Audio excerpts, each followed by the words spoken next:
Hi everyone. Today I'll be interviewing Isabella, and we met at the Women Only Wellness Gathering earlier this year, June. And although it's an in-person annual event, it goes on throughout the year, and there's a support group, there's a Facebook page, and there's lots going on. So would you like to tell us a little bit about how we met? Hello, everyone. Hello, Lorraine. Hello, listeners and viewers. And yeah, how did we meet? So I'm Isaiah, first of all, and we met under a tent, actually, because the WOW gathering is an outdoors event, which is something that really I love, that we get to be in nature. And we were actually assigned the same tent, so we had to, meet, and we spent some time together. We also went to have dinner, if I remember correctly. Like a proper seated person dinner after a few days of camping. That was amazing. And yeah, it's this is part of what I really loved in the WOW event, is that I didn't know anyone. Right. I'm from the southwest of France, or I live in the southwest of France. I am actually Greek. And I ended up in the WOW meet gathering almost by accident, because I was looking for another WOW group online and I ended up there. So I really didn't know anyone. And one of the amazing things is that I met so many amazing women, amongst which you. So it was really cool to see that there were all these women that were literally having fun and going deep and participating to changing the world, basically, one person at a time, one event at a time, one workshop at a time. And it was amazing. I actually had not registered for your workshop, which I will correct next year, because we are going again, right? Yeah, 2026, here we come. But in the meantime, as you were saying, the WOW group, the WOW Facebook group, is an amazing place to dwell and meet all these amazing facilitators and amazing women in general, whether they actually do a workshop or not. Yeah. So yeah, under a tent on a very, very windy day. And I hadn't camped for a good 30 years, so I feel very proud of myself that I actually survived 3 days camping. We did well. We did well. We did well. What I hadn't expected, to be honest, is the fact that the daylight was so much more longer than it's in the southwest of France, because you're up north, right? So it was like I woke up at 4:30 and it was already daylight, and I was like, no, no, I want to go back to sleep. But then the tent was, it's a tent, so but yeah, that was an amazing part of the event as well. The night, Yeah. or the not night, rather. Interesting. Right, so I'm going to ask you a little bit about your journey in general, Sure. and feel free to bring in whatever feels right for you. So I wanted to Yeah. start with asking you about your spiritual journey, because a lot of the people that we met at the Wealth Festival, they're really deeply out on a spiritual path. And would you like to share the moments that led you to really go on your Yeah, I can do that. It will mean going very, very backwards, very much backwards. Oh, first of all, English is my third language, so excuse the mistakes. And yeah, that would take me to when I was 3 years old, I'm guessing, because what happens is I'm Greek, as I was saying. My parents were hippies, so they had this weird lifestyle where I was, basically dragged into. And it meant mostly that we moved a lot. And I did not have that many toys, or, we were not a very well-off family or wealthy family. But I had a couple of dolls, and my mother, to keep me entertained, started telling me about the Greek mythology and the Greek gods and the Greek goddesses and who they were. And they're amazing stories, right? They're stories that almost everybody knows, but I, being Greek, was made familiar with them. And a very, very early age. And my dolls very, very quickly became named Athena or Artemis, and they had these interactions. They went on trips. They, they had babies with the gods, etc., etc. I kind of, yeah, I did not write the stories, but I reenacted them with my dolls. And it took me 45 years to realize that starting then, I actually channeled those goddesses, and they were in my mind basically, and they were giving me their opinion about everything, included things that I did not ask for their opinion. So that was kind of the background of it. Now, as life goes by, I married a Swiss guy, had 2 children, was a bookshop keeper, did many, many things in my life. I was a professional actress. I was a singer. I was, I run a B&B. I was a waitress. I had several lifetimes, if you want. I was an English teacher also, and a salsa facilitator, and a tantric facilitator. Yeah, anyway, I did a lot of things. And then my kids grew up, and it was like, even during their teenage years, so I happen to have 2 boys, and I live in the middle of nowhere, literally in the middle of nowhere. So my conversations, my daily conversations, were with my husband, who happens to be a guy, and my kids, who happen to be little guys. Well, not so little now, but at the time. And it was like, I really missed women. It was, who am I going to discuss bras with? Who am I going to discuss what a woman, menstruation or whatever? And so I tried to find places where women gathered. And I kind of stumbled onto red tents, women talking circles, and women support circles. And that's basically what connected me again to the divine feminine and these goddesses that I remembered but kind of forgotten. And so that was step 2. So I started participating in various red tents. I got, sorry, it's not a degree, but I studied the menstrual cycle and the archetypes, the basic women archetypes with Miranda Gray, and I became a moon mother. So I did, crazy other things. And then I started running my own women's circles. And then I decided to quit smoking. I decided actually that I was going to become a non-smoker again. So I'd smoked for 35 years of my life. It was a defining part of my personality. Like, I'm blonde-ish, not now. The hairdresser today said, "Oh, very nice white hair." And I said, in my head, I said, "Yeah, bitch." But anyway, so yeah, I'm blonde, I'm fat, I'm Greek, I'm a smoker. That was kind of, self-defining things. But I decided I will not turn 50 being a smoker. So I literally brainwashed myself into becoming a non-smoker again. I did self-hypnosis, I wrote affirmations, I created works of art, and for a whole month of my life, I did nothing but convince myself that on December 1st, 2016, it was okay for me and I was going to be a non-smoker again. And I was. Then this crazy thing happened, which is, fuck, if I can do that, what else can my brain do? If I can change something that is so much part of me, that I feel that it's ingrained into my personality, what else can my brain do? And so I started looking at manifestation, channeling, Akashic records, you name it, basically. And that opened up a whole can of worms, but an amazing worms. And here we are, 9 years after that. I'm a goddess life coach. I teach about the goddesses. I also, my main purpose in life is to live a goddess life and to inspire other women to do so as well. So yeah, that's kind of the 3 pillars. Also, it's ridiculous to have 3 pillars, but something like that. There could be more, but I'm not going to bore your listeners with the whole details of my life.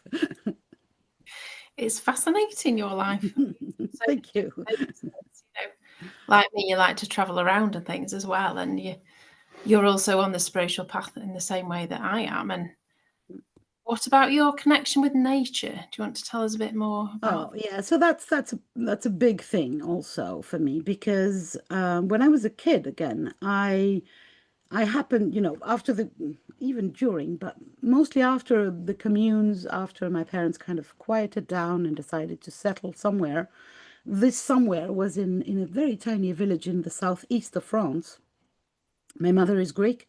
My father was from Switzerland, but they never actually, they mostly decided to live in France for some reason. Uh, so I became French as a consequence. Let's put it this way.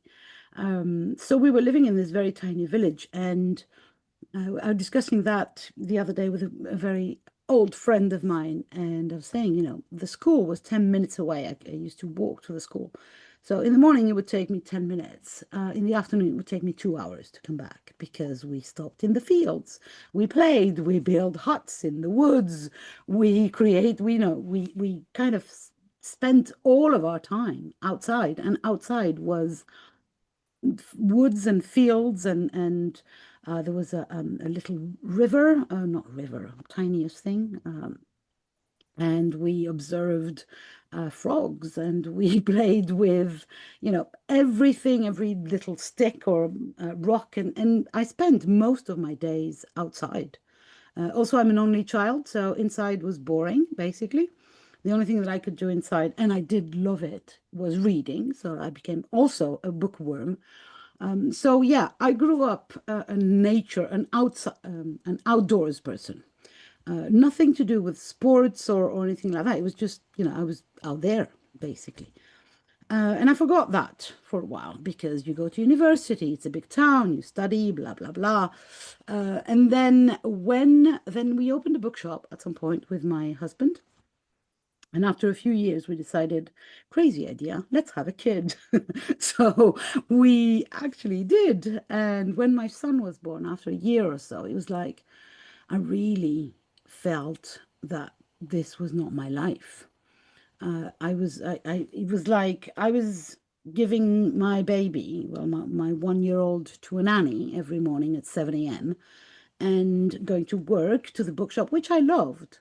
But then I would not see my kid again until 7 p.m., where he was half asleep already and poof, going to bed. And I was like, this is not my life. This is not why I decided to make a baby. I want to know this person, basically. And so, long story short, we sold the bookshop. We bought this house where I still live in the absolute middle of nowhere and decided to run a huge B&B situation, which is also a retreat center. So it has a couple of rooms that we can utilize for retreats or either for our own personal stuff or for renting for other people. And this is in the absolute middle of the fields again. And it feels so cool to be here again. It felt right from we visited something like 60 houses all over this area because it was in our financial possibilities, let's put it this way. But it was like the main thing was not even the house, it was, are there any trees? If there are no trees, if I can see houses or if I can see only fields, which means agriculture, tractors, noise, I'm not good. I want trees, trees, trees. He was obsessed with trees. My husband at some point said, oh, fuck off with your trees again. But we ended up here and it's got trees all over, basically. And yeah, this thing that I can open the door and every morning, the first thing I do after going to the bathroom is I'll go downstairs barefoot and I will sit or stand on the ground depending on the temperature, and I'll do some qigong or else some breathing and just connect and listen to the little birds. And it's not about going into nature; it's about I am in it. And I realized that very recently, actually, because I was facilitating a retreat here a couple of weeks ago, or 3 weeks now. And the ladies that came were kind of, oh my God, there's so much nature. And I was like, oh, okay, so this is not normal. This is, yeah. So yeah, I think that I've been this partly wildling, let's put it this way, for a long time in my life. I also have a very, very strong connection with anything watery, mostly sea, ocean. We are 2 hours away from the ocean. I go as often as possible, winter and summer, and I try to get in there, basically. I also, my family is Greek, so I go to the Mediterranean again, winter and summer. And yeah, it seems that for me, it was this is what I do, or this is how I live. And now I understand that this is actually where my power comes from, that nature is what feeds me, what nourishes my energy. There's a lot of people around who believe and practice a spirituality that is sky bound, kind of everything comes from above. And I love, don't get me confused, I love angels, gods, everything. The Father Sky energy is amazing. But I think, no, I don't think, I feel really that the Mother Earth thing is, for me, is the biggest reservoir of energy, joy, relief, peace, and the lot. And I'm not even able to really explain more than just what I said, basically. I don't know Yeah, if that and makes any sense. does, and it can uplift you as well. And Yeah. lots of people talk about grounding and just being, it's scientifically proven as well that just spending time in a forest can help your nervous system, calms anxiety, and so many health benefits. And I believe that, our ancestors who were walking the earth without any plastic between their feet and the actual ground were grounding per se, as in we have been disconnected with our big towns, concrete pavements, elastic tires of the cars, elastic plastic under our shoes, or caoutchouc or elastic under our shoes. And basically, we have chosen, in a way, to disconnect ourselves from this amazing energetic. And when I mean energetic, we can even go for electric, communication or connection with the earth, which is grounding is also just letting go of the energy. Like, in the electric plugs, there's three little things. One of them is for grounding the electricity. We need that too, because we have too much. It piles up, and then our nervous system, just as you said, kind of becomes crystallizes the shit, basically, and the nervousness. I know I sleep on a grounding sheet, so because I'm in a flat, that Yeah. helps. So, Yeah. No, I know that for me that I was just traveling for a month and a half or something like that when we met. And when I came back here, the first thing that I did is I just took off my shoes and sat down outside, and it was like, okay, it felt like going to the bin and getting rid of everything that had piled up. And yeah, it's simple, easy, and so cheap, basically. And still, so many of us, we don't do it. yeah. We forget. We forget that we, as living beings on this planet, we need that connection with the ground. And it's not also, and this might be controversial, but I very strongly believe that we have been brainwashed by religion for over 2,000 years about the idea that heaven, aka above, aka Father Sky, aka that pure ethereal energy, is good, and whatever is down, low, dark, underground is hell, and so is bad, evil, which is just a theory. But it's, I don't buy into that theory, but I think that we have been brainwashed a lot around this. My connection with the Greek goddesses helps me to understand that in the Greek mythology, the underground, where all the dead people go, in that mythology as well.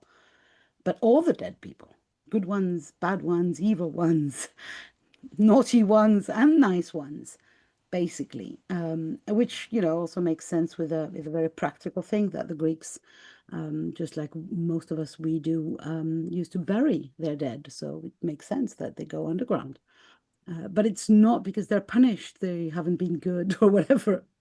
So, yeah. And I believe that it's partly because of that brainwashing, which is subtle, that so many of us are disconnected from the earth because we believe it's, I don't know, dirty, evil, bad, uninteresting, and all the spiritual power and goodness comes from above, which it does halfway. Yeah. It's balanced, masculine and feminine. Yeah. And I believe that we are channels, like literally conduits for those two energies. So, but we need to be connected to both. We do, definitely. Yeah.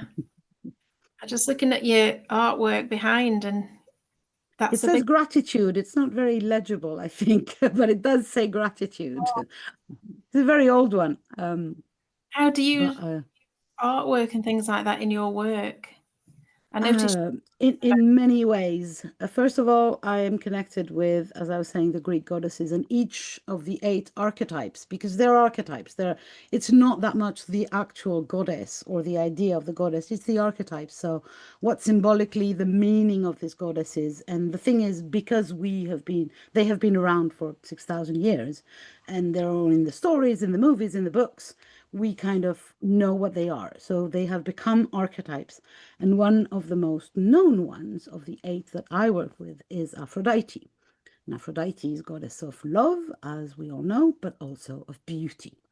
And I personally believe that beauty will change the world. And that if we connect with beauty, it is so enriching for the soul. It makes my soul sing, whatever beauty means to you, right? So art is one of those ways. I love music as well. Anything that makes me feel beauty, that I am in awe of the beauty. It can be the amazing background that you have, which makes me think of the stars. Just another thing that I can do here, which you can't do in many places. It's the summer now, so most nights are no clouds here. Well, usually these days it's a little shit, but usually it's and that means that I can go outside in the night and just lie down in front of my house, literally 3 meters off my house, and I can see the whole freaking galaxies, Milky Way, stars, and everything. And I feel so honored to be able to witness that beauty. And it lifts me up. Literally, it lifts my energy. It makes me happy. And so does doing art, doing it and then having a look at it. So I thought maybe the people who watch the Zoom where I'm in would like to have some beauty as well. That's why some of my art is over there. Yes, And and I'm I obsessed with the colors. lots of colours, and you're Yeah. very pink, aren't you, for the heart chakra? All of them, but there is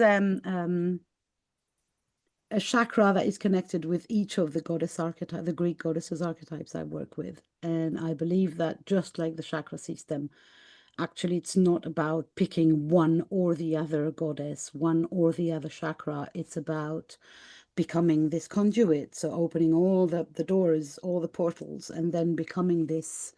What I say is, when you work with me, you end up becoming Iris, goddess of the rainbow.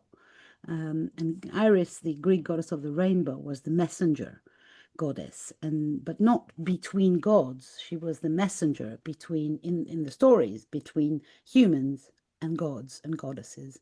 So basically, just like a rainbow is, right? Connecting earth and sky.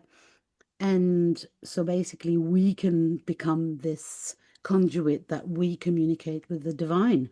Um, when we have opened up all our chakras, met all our archetypes, and cleaned up the shite that we've been fed for many, many years.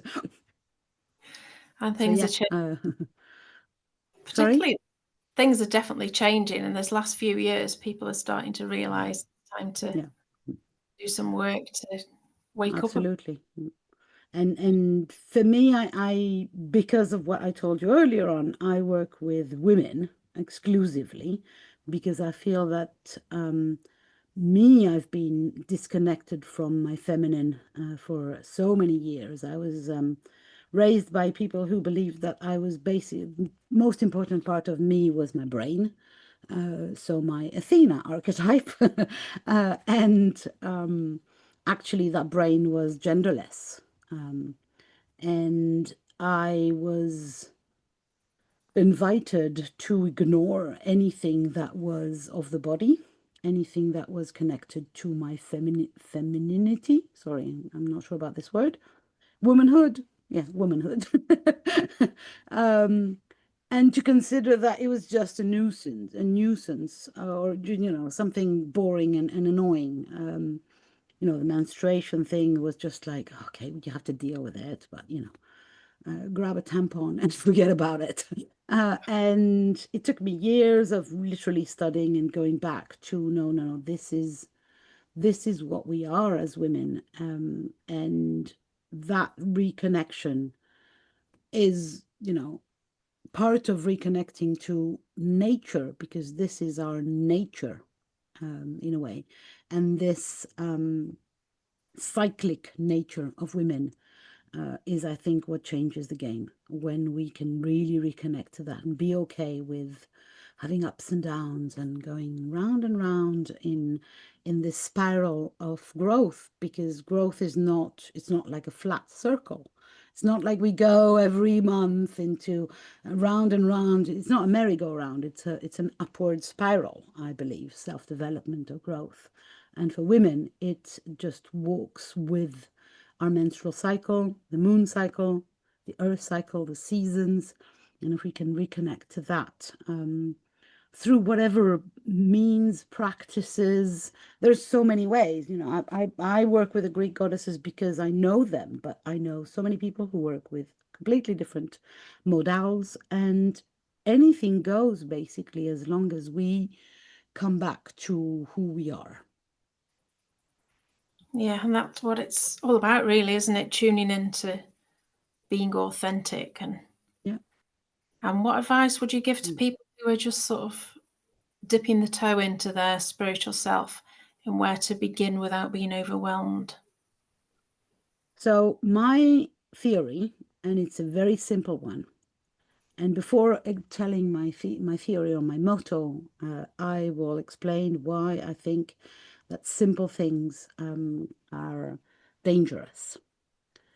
You see, we are told that the solutions are complicated, expensive, and long. So if you want to become spiritually enlightened, it will take a whole lifetime. You will have to spend a lot of money, visit 100 billion gurus, and it's going to be hard, hard, hard. I believe that this is bullshit, that this is our own brain actually blocking our evolution.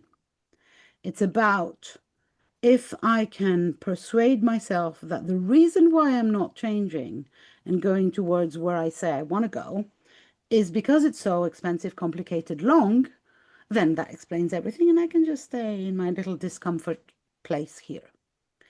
I believe that the solutions are simple, easy, and very often very cheap.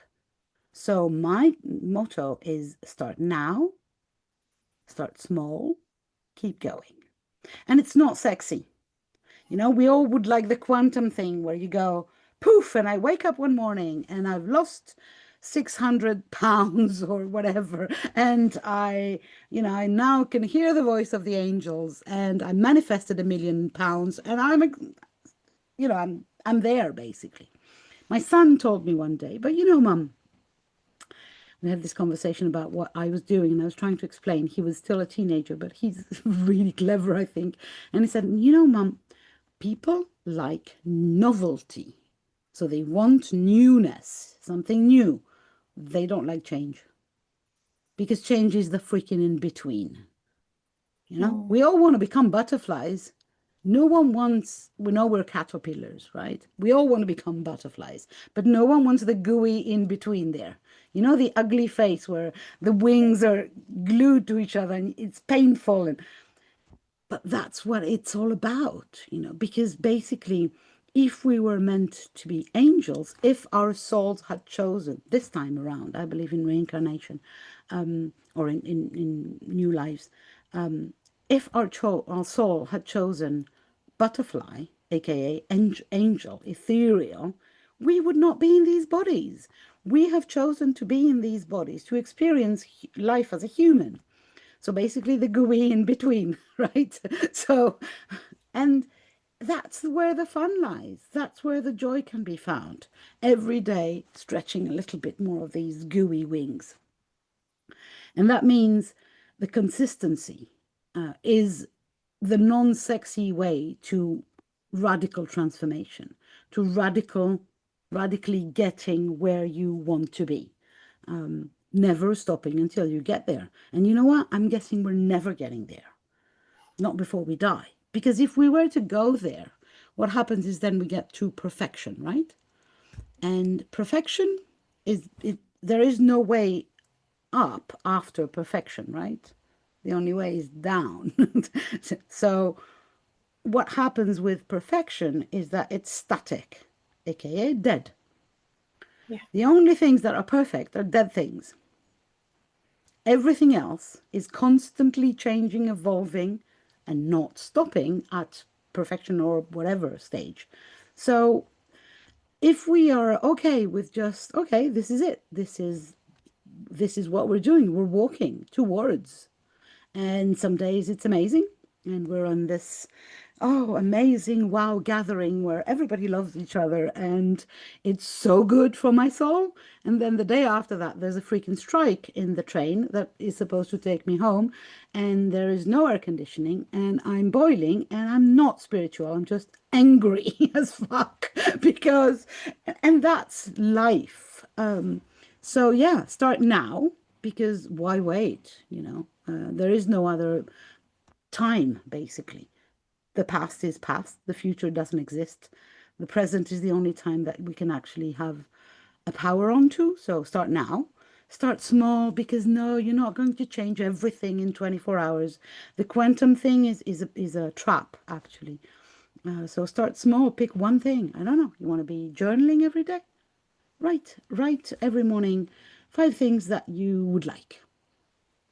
Not 5 things that you're happy with, because this is gratitude, and I do believe in gratitude. It's amazing, but it's also a trap, because we very often become repetitive about this. I love my cat, I'm grateful for my cat, for my kids, and I feel it, but I don't feel it. So it kind of becomes like a writing thing. I would invite people to write their desires. So I have a golden book of desires. So just buy a notebook. It doesn't have to be golden, but it's cool. And write lists of things that you wish you had, that you wish you were going to places. And they can be huge things or they can be tiny things. It's go around thinking, be, do, have. What do I want to be? What do I want to have? What do I want to be, do? Yeah, what do I want to have? What do I want to be? What do I want to go? And what do I want to do? And then, so my challenge would be try for 111. That's a lot, but you don't have to do them all today. Just start with one today. And when you're then revisit them, and you can see that mine, for instance, I choose a color and say, hey, done. Done. I don't, Yeah. Done. And one of them was to buy this pen. So this was actually literally £1.50. And I still wrote it down as a wish, as a desire. And then when I bought the pen, which literally, everybody can afford a pen, I got to mark down, hey, wish fulfilled. And that made me feel happy and joyful. And so you don't need to have big things, only big things. Of course, we all want new car, new husband, or, new house, this incredible trip. Write those as well. Dreaming is free, wishing is free, make them as big as possible. But also give yourself the small things that will keep you going and keep the consistency about working your path, whatever that path is. So yeah, try this, or try meditating, connecting with nature. There's so many ways, just one consistent little thing that you can add to your life every day. Excellent. Choose your background. Yeah. Whether it's a real one or a digital one like you. And just put it into Every space. time you look at this, I'm sure it makes you happy. So do not allow for something when you're on Zoom, even if you're in somebody else's Zoom. If you're going to, this takes literally 1 second to choose a background. But every time you look at your face now, you have this amazing galaxy in space behind you. This changes everything. So yeah, pick the things that are the least tiring, the least expensive, the least complicated, and do them consistently. Something like that. Yeah. And also, the energy. do not wait until. I'll do it when. I'll do it if. Joy is now. Now, and there is no other time, again, because joy will raise your vibration. So it's not just that, oh, I'll feel happy. No, it's because if you know anything about David Hawkins's scale of consciousness, so if you don't, just go and have a look. The guy developed a scale where he scaled human emotions into vibration. So the lower vibrations are shame, guilt, fear, and all these very gooey things. And then the higher vibrations, you go for the middle one, the one that is considered the vibration that will switch from negative vibrations. And if you're just listening to this, I'm doing quote marks, so negative. There's nothing really negative, but anyway, to positive ones is courage. So that's interesting, I think. And then the higher vibration on top of everything is love. And we all know the Dalai Lama, Ama, or these people who are love, and they're there. And I'm there just 5 minutes every other day. But then the rest of the time, there's a strike on the train and I'm angry and I'm not into love anymore. So love is a very difficult vibration to maintain consistently. Joy is just below love, just below. And it's so much easier. You just need a nice background, a stupid kitty video, somebody telling you a joke, and then here you are laughing, your vibration rises. Changes everything. Do that every day. Do the joy now. Do it. Like really consider that this is what you're doing. What makes me happy, joyful today? What's the most joyful thing I can do today? And please, once you know what it is, do it. And keep doing it, yeah. And keep doing it, yeah. Roughly, yeah, that's my not very complicated, not very expensive, not very long practice that can change everything. Yeah, and it's easy, accessible for everybody, regardless. Yeah. Joy is easy, really easy. I can tell you a joke now if you want to. No, I won't. I'm not very good at jokes in English. I'm very good at jokes in Greek, but that wouldn't make any sense here. See, I made you laugh anyway. So singing for me is one of those joyful things. Singing, for me. But arting, singing, writing, creating anything, cooking for so many people. brings joy. There's gardening. Bonus, you connect with nature. Woo! Double thing, double whammy. So if you can find things like that and do them in conscience, aka knowing that this is me raising my vibration. I'm going. There's laughter yoga. Yeah. So Yeah. if you go to this, do it knowing that what you're doing is actually rising your vibration, and then that nothing can stop you. Voila. Very good. That's really good advice. So if people come into your workshops, for example, at the WOW Gathering or your other workshops, what can they expect to feel like afterwards, apart from joyful? Well, I think joyful is good enough. No, but it is. But also, my aim is to inspire women. But because I know women, it's not that I have anything against men. It's just that I don't understand men from the inside the way I do women. So my goal is that women who work with me believe that they can do it and then go on and do it. So that they trust themselves enough, that they love themselves enough to actually walk the path and not wait until a better time, more money, or they have been granted permission by who the fuck, I don't know. But so inspire women to live a goddess life. So which means first you have to define what your goddess life is. I know what mine is, but I can give clues. But mostly it's about sitting down and deciding, okay, this is, to raise my vibration and be in joy and be happy every day. What do I need to do? What makes my goddess life? Is it gardening? Is it tidying my house, selling my house and buying a smaller one? Because actually I don't want this big stuff. Getting rid of half of my clothes which don't fit me anymore, or which I don't want to wear because I'm not that person anymore. I used to be a salsa instructor. I had all these skirts that turn, that make the fluffy turn. I look at them now and they make me sad because I don't dance anymore. My knees won't have it. So it's like, okay, I gave them away, and that made me feel happier. So it's not about more, it's about really knowing what is my goddess life.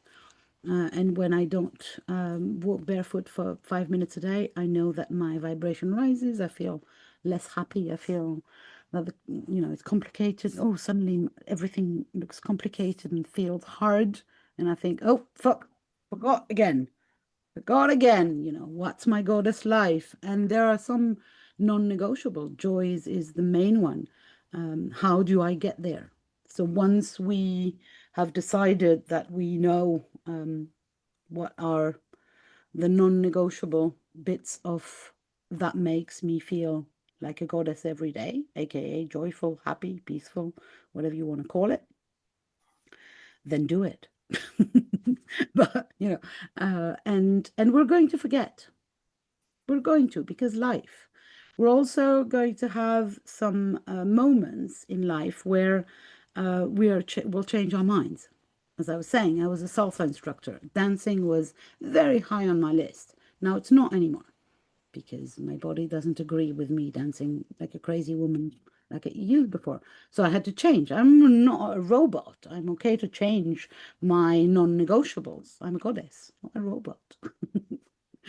So yeah, hopefully women who work with me, have this, hopefully, knowledge or understanding of how they function as a body. So all the menstrual thing, and how they can, in this spiral, in this rhythm or cyclic way of functioning, they can get into a higher spiral and get to the place where they want to be, while letting go of the heavy stuff, the grief, the pain, the shame, the trauma, And I recently decided that I needed to address more of that because I was made conscious that sometimes pretending to be joyful is actually not doing me any good. So there's also a part of my work where we go deep and we visit the Persephone archetype. And so we go deep into the underworld of our shadows, of our traumas, and we heal that because it's no use pretending that it doesn't exist. If it's there, we need to heal it or let it go or both, and then move past that. So yeah, depending on you get also get to know more things about the Greek goddesses archetypes, and then you get to decide how you want to connect with each of them. Excellent. Empowered and joyful, something like that. I don't know. There's a lot of words. I realized recently that most of the work I do, which is in the form of retreats, so I like working with groups because there's so many things that resonate, and so women work faster in groups than they would alone. They're actually not retreats. I call them portals now, portals of initiation. And sometimes when you get in there, you don't know how you're going to get out, but that's the fun of it. And what I do is I hold space. I'm there to hold women when they cross into a new version of themselves. And there we have the butterfly in the end after all. Yeah, I think that's it. Excellent. So apart from all the details about all your cards on the website, what else have people got when they log on to your site? So I do so many things. I have a podcast with more than 150 episodes where I talk with women, various women, about various topics, mostly things we don't talk about. So all the weird things and magic things. I have a blog with more than 200 articles about all these topics, so you can get some real deep information and knowledge. I have a Magic Goddess programs, so you can learn about the goddesses and work your way through the archetypes, either one at a time or several at a time. I have a Goddess Sundays programs where you can get in there, and every Sunday you get to meet a new goddess, for instance, and connect with her, because it's not about knowing, it's about knowing, if that makes sense. No, it doesn't. It's about connecting at a heart and soul level with the archetype and seeing if this archetype is what this archetype has present for you, and what the energy of it, of that goddess, can bring to your life, in a very practical way, actually. I call myself a magical, pragmatic inspirationalist. And I know it's a made-up word, but why not? Well, words. You're a goddess. You can do what you like. I'm also a tech witch, so you can buy branding packages or tech witchery from me. You can obviously buy my Goddess Self-Care Oracle deck, which exists both in physical and digital way. So if you want it today, you can have it today. At the moment, the physical deck is the first edition, so it's hand designed by me. The hand painted, the pouch is hand painted, which is never going to happen again, because after that it will be published by a regular publisher, hopefully. What else do I have? I do one-to-one work. I do Wise Goddess healing sessions, and I have a magic collage art package. So we talk, and then I create a magic collage that I send to you, a physical one, and then you can put it in your wall, and it will change the energy in the room according to your needs and desires. And my main work is retreats. So I have big retreats, like 5 days retreats. I'm actually in the process of planning the ones for from September to next July, basically. And so there's two that are aligned with autumn and spring. The autumn one is happening here in France. The spring one will happen in the UK. I don't know where exactly for now, but I'm really interested to bring it to the UK because of the energy. I've been connected to the land in England and Scotland and Ireland through some. I realized when I came for the first time and repeatedly that I say that in a weird sense, but the land of the British Isles, it knows my name for some reason. I have no ancestors in there, or at least none that I know of, but I'm pretty sure that I was there at some point. Yeah. So yeah, the spring one is happening there. Then there's the other summer one, which just finished. So it's going to be next year here, again in France. And then there's a winter one, which is a deep reset, a deep winter reset, which is strictly online. So you can be under your duvet when you do the retreat thing, because we need to be under our duvet at some point in the winter and to be in the darkness. Yeah, so these, and then there's also some online mini retreats that are 3 hours long that I do every season. So the summer one is just coming in a couple of weeks.